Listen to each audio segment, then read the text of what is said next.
আসসালামু আলাইকুম, ফয়সাল সাকিব বলছি সরাইল থেকে। এই যে আমরা বন্ধু বান্ধব মিলে একটা পার্টি অ্যারেঞ্জ করেছি। এই যে একটা ছাগল দেখতে পাচ্ছেন, এই ছাগলটাকে জবাই করে আমরা ইনশাল্লাহ খাবো সবাই মিলে ছাগলের গোস্ত। এই যে মাশাআল্লাহ সবাই একত্রিত হয়েছি, বেলা বেজে গেছে 10টা। যদিও আমাদের পূর্ব পরিকল্পনা ছিল আমরা প্রায় 15 জন বন্ধু মিলে এই পিকনিকটা উদযাপন করব, কিন্তু লাস্ট মুহূর্তে এই প্ল্যানটা এক্সিকিউট হয়েছে মাত্র 8 জন বন্ধুকে নিয়ে। এবং পিকনিক স্পটটা ছিল খুব কাছে, অর্থাৎ নিকটবর্তী, তাই আমরা 2টা রিক্সা বা ইজি বাইক রিজার্ভ করি। আমাদের সরাইল থেকে ধরন্তি হাওর মাত্র 15 থেকে 20 মিনিটের সফরটা ছিল খুবই সুন্দর। বন্ধুরা মিলে অনেক মজা করতে করতে, ফাইজলামি করতে করতে আমরা আমাদের পিকনিক স্পটে পৌঁছে যাই।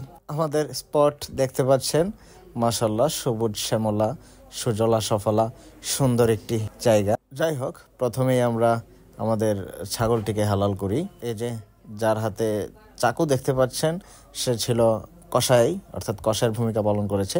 এবং বন্ধুরা সবাই মিলে আমাকে ধরেছে, অর্থাৎ আমার উপর দায়িত্ব চাপিয়ে দিয়েছে আমাকে রান্না করতে হবে।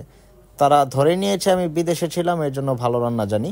যাই হোক, আমিও সাহস করে বললাম ঠিক আছে বন্ধু, আমি রান্না করব। এই হচ্ছে বন্ধু মাইনুল, তার ভূমিকা ছিল এটা ওইটা নিয়ে আসবে, বাজার থেকে পানি নিয়ে আসবে। আর আমি পূর্ব পরিকল্পনা করে তাদেরকে এস্টিমেট দিয়ে দিয়েছিলাম কি কি লাগবে, তারা আগেই বাজার করে রেখেছিল। তাই যে যার দায়িত্ব বুঝে আমি ওই দিক থেকে চুলা বানানোর কাজে ব্যস্ত ছিলাম, এবং বন্ধু হিমেল তার গোস্ত বানানোর কাজে, অর্থাৎ অপরিসীম ভূমিকা রেখেছে। এবং হেল্পিং হ্যান্ড হিসেবে কাজ করেছে বন্ধু ইউসুফ, যার পরিশ্রমের ফলে আমরা এই সুন্দর পার্টি অ্যারেঞ্জ করতে পেরেছি, অর্থাৎ আমাদের প্রধান উপদেষ্টা এবং আহ্বায়ক। এবং কালো টি শার্ট পরা ছেলেটা হচ্ছে বন্ধু জসিফ, তার পরিশ্রম ছিল প্রশংসনীয়। আমার রান্নার কাজে মশলাপাতি যা ব্লেন্ড করা প্রয়োজন হয়েছে সব কিছু আমাদের এই বন্ধু জসিফ আগে থেকেই ব্লেন্ড করে নিয়ে আসছে। এবং এখন যাকে দেখতে পাচ্ছেন, আমাদের ব্লগার বন্ধু ফাহিম।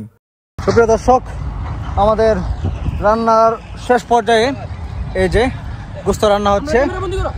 আমরা এই মাত্র কয়েকজন রান্না করতেছি, আর আমাদের সকল বন্ধুরা সোনা বন্ধুর গান গাইতে গাইতে ওইদিকে ঘুরতেছে, ব্লগ করতেছে, ভিডিও করতেছে, টিকটক করতেছে। এবং আমাদের আরো 2 জন বন্ধু আছে, খুবই পরিশ্রমী বন্ধু। এই যে অনেক দূর থেকে পানি নিয়ে আসছে। এই যে পানি কোথা থেকে নিয়ে আসছে দেখাচ্ছি আপনাদেরকে। এই যে ওখানে একটি মেশিন চলতেছে, সেলু মেশিন, সেই মেশিন থেকে পানি নিয়ে আসছে। আর এই বন্ধুরা সবাই টিকটক করে আসছে। এই যে দেখতে পাচ্ছেন একজন ব্লগার, মাশাআল্লাহ। এই যে আরেকজন খেলোয়াড় বল করতেছে, আর আমি একা একা এখানে রান্না করতেছি, দেখতে পাচ্ছেন। এই যে পরিবেশটা মাশাআল্লাহ অনেক সুন্দর। ওয়াও, চারদিকে শুধু ওয়াও আর ওয়াও। আমরা এখানে ডাইনিং করব ইনশাআল্লাহ। অবশেষে আমাদের রান্না কমপ্লিট এবং খাওয়া দাওয়া শুরু। মাশাআল্লাহ রান্না খুব ভালো হয়েছে, আলহামদুলিল্লাহ। যতটুকু এক্সপেকটেশন ছিল তার চাইতে বেটার হয়েছে রান্না। আমি এত বড় রাঁধুনি ছিলাম না, বন্ধু বান্ধবে ধরেছে, রান্না করে দিয়েছি। মাশাআল্লাহ খুব ভালো হয়েছে। নিজের রান্না খেয়ে নিজেই খুব প্রশংসা করছে। যদিও বন্ধু বান্ধব সবাই প্রশংসা করেছে, কিন্তু তাদের প্রশংসার ভিডিও ফুটেজ ক্যাপচার করার সময় হয় নাই। তবে আলহামদুলিল্লাহ সবাই প্রশংসা করেছে রান্নার। আলহামদুলিল্লাহ খাওয়া দাওয়া শেষ। আমার সোনার বাংলাদেশ সবাই খেয়ে মাশাআল্লাহ